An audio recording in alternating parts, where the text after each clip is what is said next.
I've been watching reviews of Legacy United animated Bumblebee for a while now, and I will find at least one comment, at least one, talking about his size and the deluxe pricing. I'm not going to get into that discussion. Well, not at least until I get one. Instead, let's talk about a toy from the Siege toy line, the one that really started the whole debate. Specifically, Shockwave. Now, Leader Class is not one you would think of when talking about a Shockwave toy, so it was probably a shock, pun not intended, for many that he would be getting one. Because of that, Shockwave himself actually turned out great. There is a high level of rebels found throughout his entire body, although that was expected of Siege toys, but they aren't lost to the color choice of dark purple and grey, and whatever shade of purple his arms are. They also help disguise, well, these lines right here, which are necessary for transformation, and these right over here. Very nice, and a plus. I also love the shade of purple, so that's another plus. I quite like the clear plastic here that lets us see even more tech rebels, but that does lead me to question their purpose, like, is this a camera? Is he zooming in into your faces right now? I don't know. We will never know, but it's there. And also, the head sculpt is sublime. There is great light piping giving him life, even though he is a bot that is really devoid of that, for being honest. The light enters this one box right over here. Somehow it's enough. Neat. I also really like the one-eyed Cyclops motif, as it gives us a clear idea of what kind of bot he is.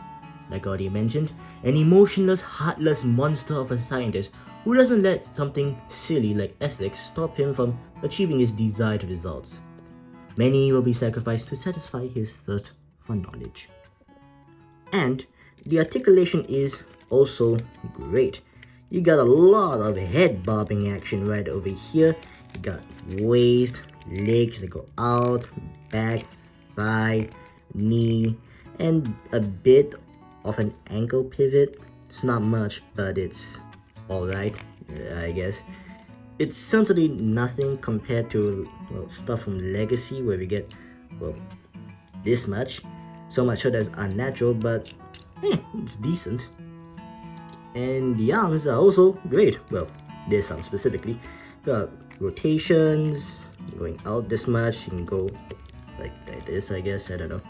There you got elbow swivel, bend, and even wrist rotation. Neat.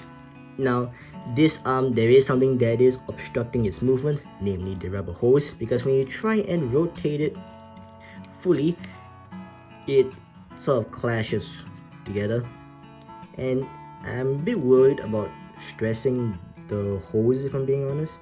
I'm also not really sold on this design point, but it is an iconic part of his G1 design, so not having it there on the G1 heavy toy line is sacrilegious, I guess.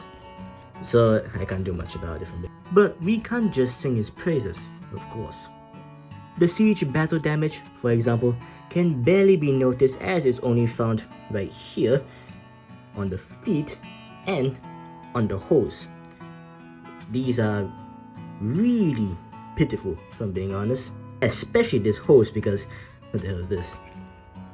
Of course, the feet aren't that well either, because they barely register as battle damage and instead look like scratches he got scraping them on the cold, hard floor of his research room.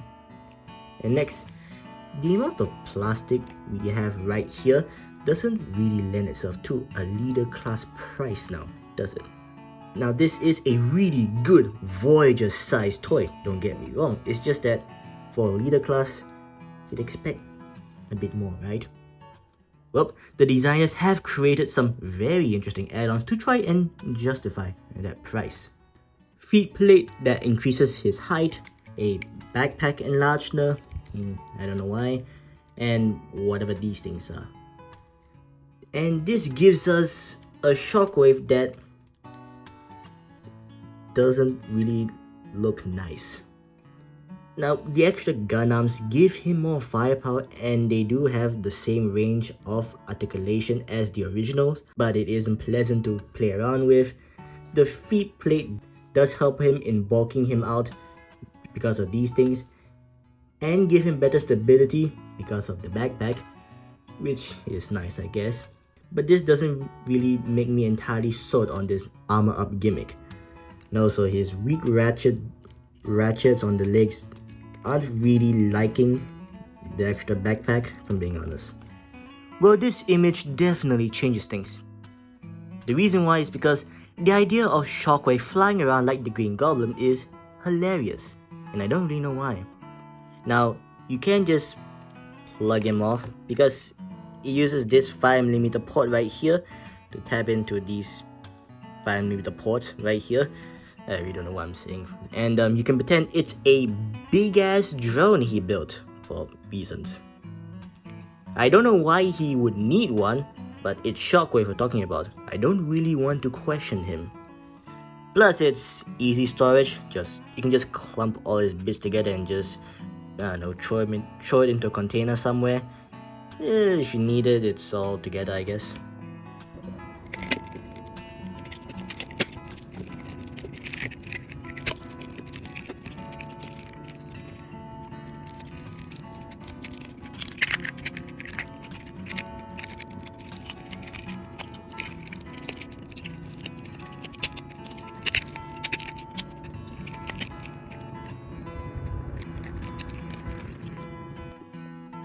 For a bunch of reasons, Hasbro calls this a spaceship. It's obviously the laser gun he originally transformed into, flipped upside down. It's a 6-shot situation. Now, it is a quite nice laser gun, I must add. It does have an awkward grip, but that's really its only downside. And maybe a bit too much purple, but that's really it. But to help sell that spaceship mode, the armor bit's attached to the gun and gives us this. Now this is what really made me sort of like the addition of the extra bits. They help change its silhouette and it does wonders. I like the turrets right here, the large thrusters at the back, that the feet are maybe emulating, I guess.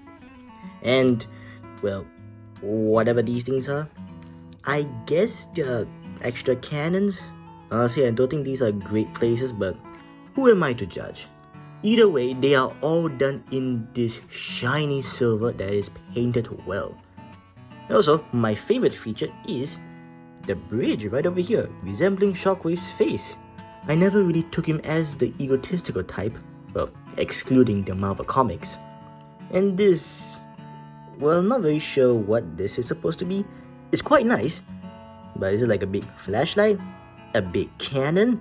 Surrounded by mini cannons? Or are they flashlights? Well, like headlights, I guess. Yep, either way, this thing is cool.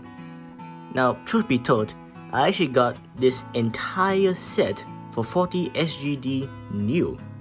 Now, that is a steal. That price is very much well worth it. But leader class? Well, the base bot Shockwave is really good, but he himself can't justify that price. So it's really up to the accessories to really do the job. And they both do and don't. They do like 3 things, and one is really nice, the battleship. The other one, the glider, is alright. It gives me one very funny image, and that's it if I'm being honest. And the armored up gimmick, not my favorite, cluttered. I really just don't like it. So get this guy discounted. It's really the only way I would get him, because I really wouldn't get him for that full price. It just doesn't really make sense to me just to get one really good figure and just some junk. And that's my recommendation. Discounts. So that's it. That's all for today. Thanks for watching, and see you next time.